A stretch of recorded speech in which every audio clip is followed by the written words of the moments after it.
Hello dear students, स्वागत है एक बार फिर से आपका आपके अपने चैनल एमएच क्लासेस बाई पवन त्रिपाठी में। मैं हूं पवन कुमार त्रिपाठी और आज उपस्थित हूं आपके समक्ष लेकर के कक्षा 12 सामान्य हिंदी में संस्कृत दिग्दर्शिका का चौथा चैप्टर, जिसका नाम है सुभाषित रत्नानी।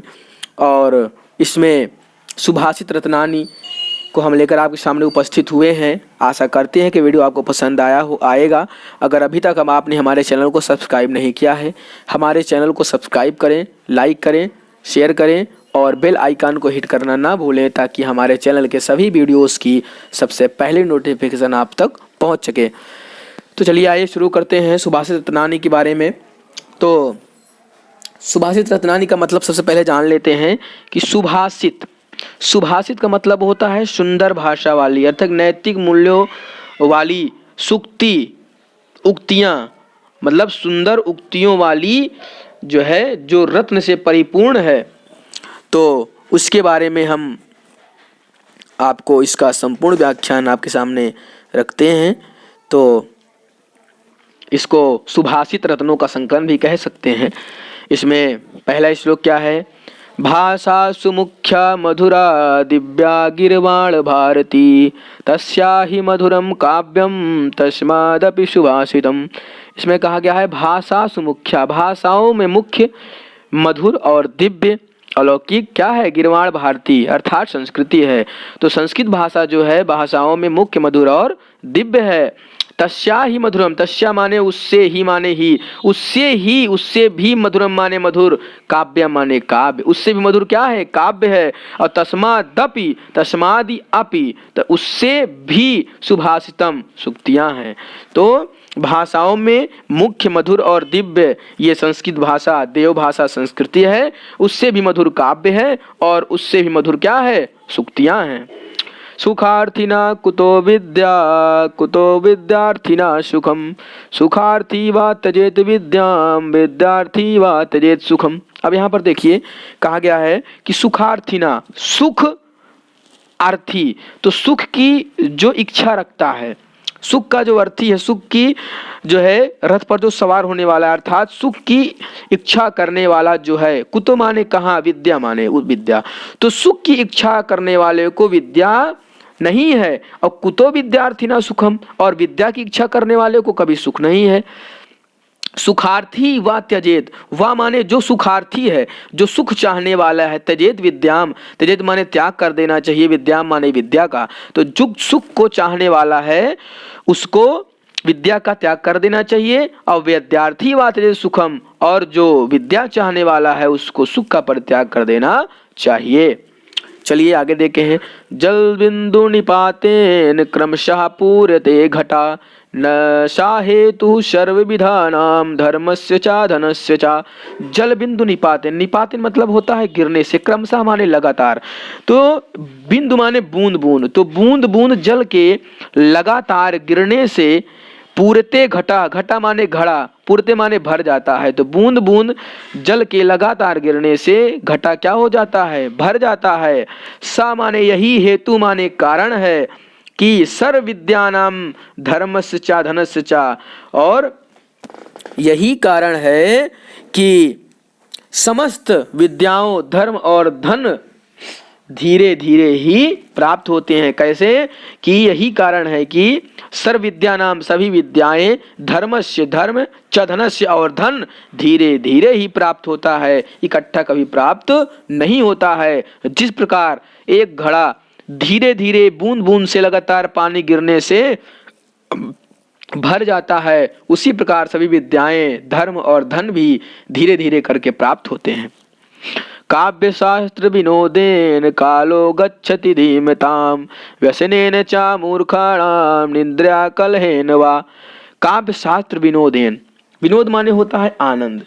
तो धीमताम, यहाँ से इसका अर्थ पकड़ेंगे। धीमताम माने होता है जो बुद्धिमान है, सज्जन है, उनका कालो माने समय, गच्छित माने बीतता है। तो जो बुद्धिमान है उनका समय बीतता है, व्यतीत होता है किसमें?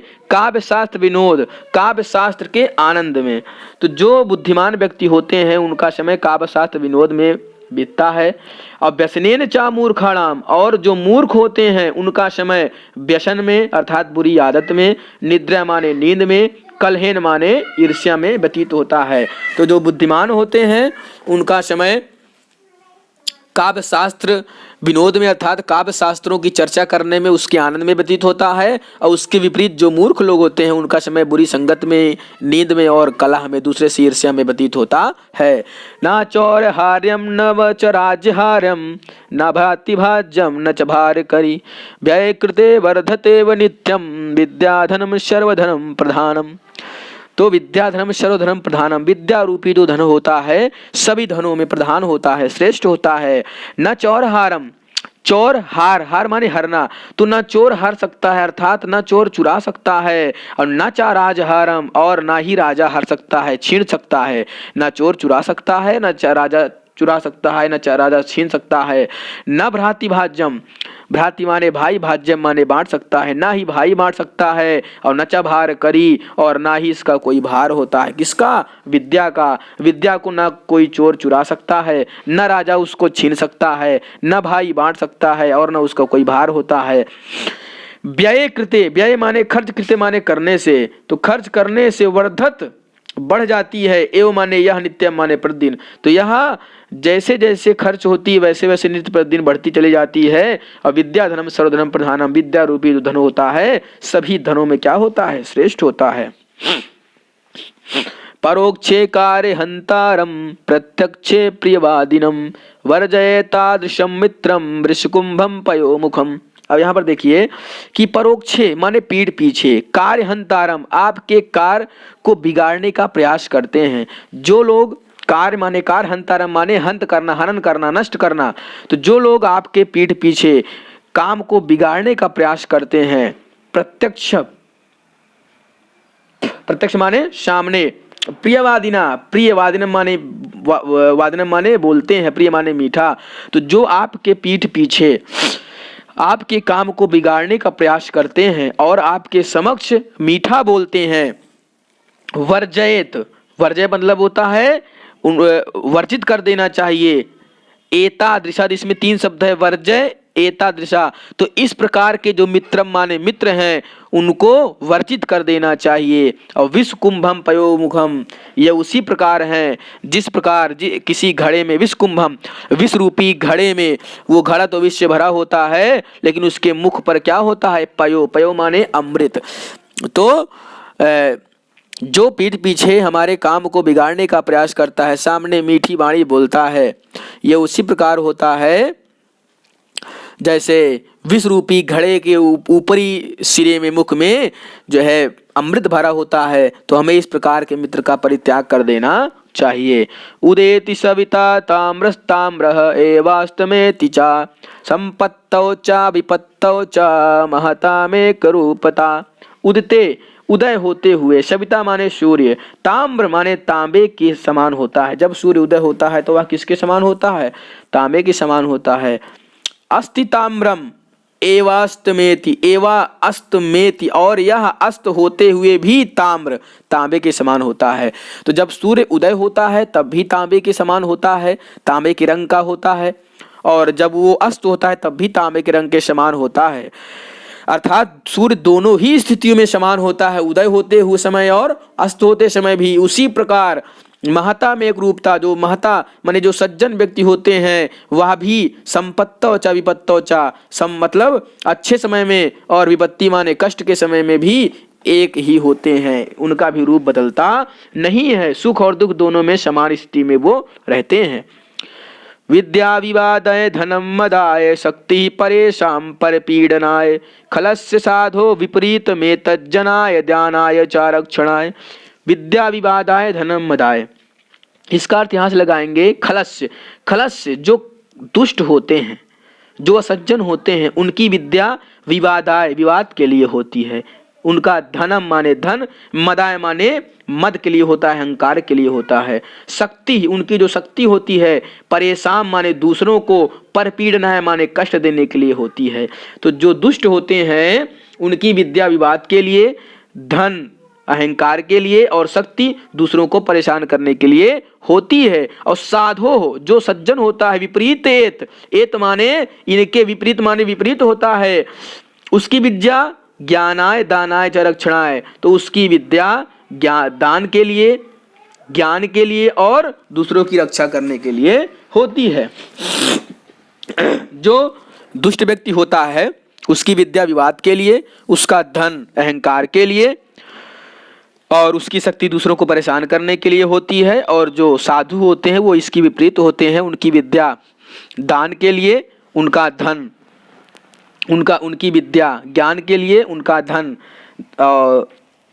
दान के लिए और उनकी शक्ति दूसरों की रक्षा करने के लिए होती है। सहसा विदतीर्न क्रिया विवेकः परम पादरापदम वृणते ही विमर्शकारिणम गुणलब्धा स्वयमेव संपदा।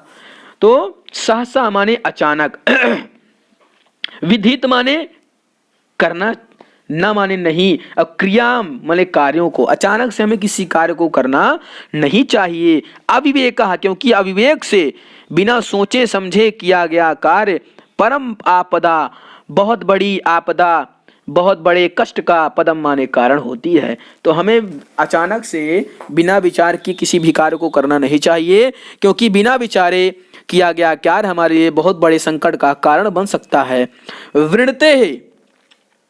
वृणते ही विमर्शकारिणा, विमर्शकारिणा मतलब जो लोग सोच विचार कर का, विमर्शकारिणा जो लोग सोच विचार करके कार्य को करते हैं।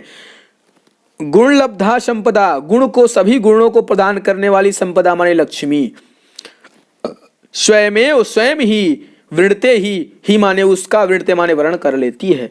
अर्थात जो लोग अचानक से बिना विचारे काम को करते हैं, तो बिना विचारे किया गया कार्य अचानक बहुत बड़ी संपदा, बहुत बड़ी आपदा का कारण हो सकती है। और जो लोग विचार करके कामों को करते हैं उनको सभी गुणों को प्रदान करने वाली लक्ष्मी स्वयं ही ढूंढ लेती है, उनका वर्ण कर लेती है। वज्रादपि कठोराणि मृदूनि कुसुमादपि लोकोत्तराणाम चेतांसिको न विज्ञातुमर्हति। वज्रादपि, वज्र से भी, कठोराणाम माने कठोर, वज्र से भी जो कठोर होता है मृदुनि कुसुमादपि, और फूल से भी मुलायम होता है। लोकोत्तराणाम चेतांसिको न विज्ञातुमर्हति। तो इस प्रकार के जो लोग होते हैं, लोकातराणाम लो, इस संसार में, चेतांश माने उनकी चेतना को, ना विज्ञातुमर्हति कोई जान नहीं पाता है। तो मतलब ऐसे लोग जो महान होते हैं वो वज्र से भी कठोर होते हैं और पुष्प से भी अधिक मुलायम हृदय वाले होते हैं। और इस प्रकार के हृदय वालों को इस लोक के लोग उनकी चेतना को कैसे समझ सकते हैं। अप्रीणाति यः सुचरितैः पितरं सा पुत्रो यद्भर्तुरेव हितमिच्छति तत्कलत्रं तन्मित्रामपि दुःसुखे च समक्रियं यद् एतत्त्रया जगति पुण्यकृतो लभन्ते। एतत्त्रया, इस प्रकार के तीन जगत माने संसार में, पुण्य कितो माने पुण्य करने वाले को, लभन्ते माने प्राप्त होते हैं। ये जो तीन चीजें हैं ये इस संसार में बहुत पुण्य करने वाले लोगों को प्राप्त होती। कौन सी चीजें? प्रीणाति माने प्रसन्न करता है, यह माने जो, सुचरित माने अपने अच्छे चरित्र से, पितरा माने पिता को, सा माने वह, पुत्रो माने पुत्र। तो पहली चीज क्या है कि वह पुत्र जो अपने अच्छे चरित्र से अपने पिता को प्रसन्न करता है। यद माने जो, भर्तुरेव पति की, हितमिच्छति हित चाहने वाली होती है, तत् माने वह, कलत्र माने पत्नी। तो पहला क्या है, जो वह पुत्र जो अपने अच्छे तरह से अपने पिता को प्रसन्न करता है, और वह पत्नी जो अपने पति की हित चाहने वाली होती है। और तन्मित्राम आदि, तो वह मित्र जो सुखे चा समक्रिया यदम, सुख और दुख दोनों में समान होता है। इस प्रकार की ये जो तीन चीजें हैं इस संसार में उसी को प्राप्त होती हैं जो बहुत पुण्य करता है, जो बहुत पुण्यात्मा होता है। चलिए आगे देखिए इसमें क्या लिखा है। कामान दुग्धे विप्रकर्षत लक्ष्मीं कीर्ति सुदे दुष्कृतम या हिनस्ति शुद्धाम शांताम मातरम मंगलानाम धेनु धीरा सुनिता वाचमाहु। अब इसमें देखिए लिखा हुआ है कि कामान दुग्धे, तो दुग्ध माने होता है, दुग्धे माने पूर्ण करती है, कामान माने इच्छाओं को। और क्या लिखा है, विप्रकर्षति दूर करती है, अलक्ष्मी दरिद्रा को। तो जो कामनाओं को पूर्ण करने वाली है, दरिद्रता को दूर करने वाली है, कि और कीर्ति, यस कीर्ति सुते, सुते माने जन्म देने वाली है। तो जो कामना दुग्धे सभी कामनाओं को पूर्ण करने वाली है, विप्रकर्षत लक्ष्मी, विप्रकर्षत माने दरिद्रता को दूर करने वाली लक्ष्मी है। कीर्ति सुते यश को जन्म देने वाली है, प्रसिद्धि करने वाली है। और दुष्कृतम या हिनस्त, हिनस्त माने मारना, दुष्कृतम माने गलत चीजों को, तो पाप को, पापों को नष्ट करने, जो पाप को नष्ट करने वाली है।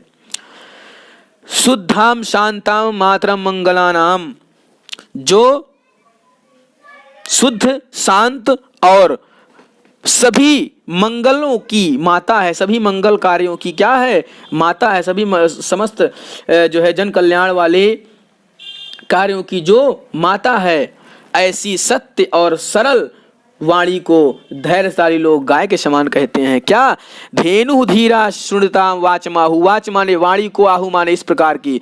तो इस प्रकार की वाणी को जो सज्जन लोग हैं वो उसको क्या बोलते हैं, धेनु धीरा सुनती, सुंदर धैर्यवान जो है कामधेनु कहते हैं। कामधेनु गाय के समान उसको मानते। इसको एक बार फिर से देखते हैं कि कामना दुग्धे सभी कामनाओं को पूर्ण करने वाली, विप्रकर्ष लक्ष्मी सभी कष्टों को हरण करने वाली, कीर्ति सुदे यश को जन्म देने वाली, दुष्कृतम या हिनस्ति और पापों को नष्ट करने वाली, शुद्धाम शांताम मातरम मंगलानाम शुद्ध शांत और सभी मंगलकारी कामनाओं की पूर्ति करने वाली जो है माता के समान जो है, उस सुनता माने सुंदर, वाचमाहु माने वाणी को, धेनु धीरा कामधेनु गाय के समान धैर्यशाली बताया गया है।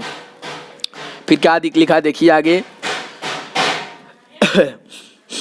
व्यतिसज्जति पदार्थानांतरम को अपि हेतु ना खलु बहिरूपाधीन प्रीतया संश्रयन्ते विकसति ही पतंगस्योदय पुंडरीकम द्वैत च हिमरश्मावदुकते चंद्रकांतः। तो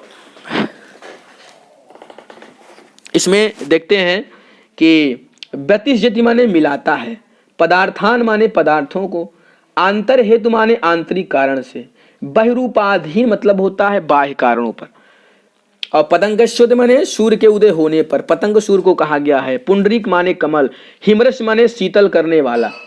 तो यहाँ पर कहा गया है कि व्यतिसज्जति पदार्थानांतरम कोऽपि हेतु माने कारण, जब कोई दो पदार्थ आपस में मिलते हैं, पदार्थांतरण माने जब कोई दो पदार्थ आपस में मिलते हैं तो उसमें कोई न कोई कारण अवश्य होता है। अर्थात जब कोई पदार्थ आपस में मिलते हैं तो उनका कोई आंतरिक कारण जरूर होता है।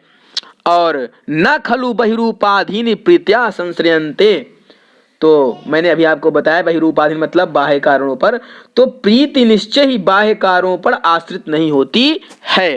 तो न खलु बहिरूपाधीन प्रीत्या, तो जो प्रीत्या माने प्रेम होता है उसका संसरते माने निर्माण बाहरी रूप में नहीं होता है। अर्थात जब कोई दो लोग प्रेम करते हैं और आपस में मिलते हैं तो उनका आंतरिक कारण होता है, उसका कोई बाहरी कारण नहीं होता है। ये उसी प्रकार है जिस प्रकार विकसित ही पतंगस्योदय पुंडरीकम, पतंगेस्योदय मतलब सूर्य के उदय होते ही पुंडरीक माने कमल, विकसित ही माने खिल जाता है। और द्रवितम चा हिमारश्मावदुगते चंद्रकांता, और हिम रश्मावदुगते तो चंद्रमा के उदय होते हैं जो चंद्रकांत मणि है वो क्या होती है, द्रवित हो जाती है, पिघलने लगती है।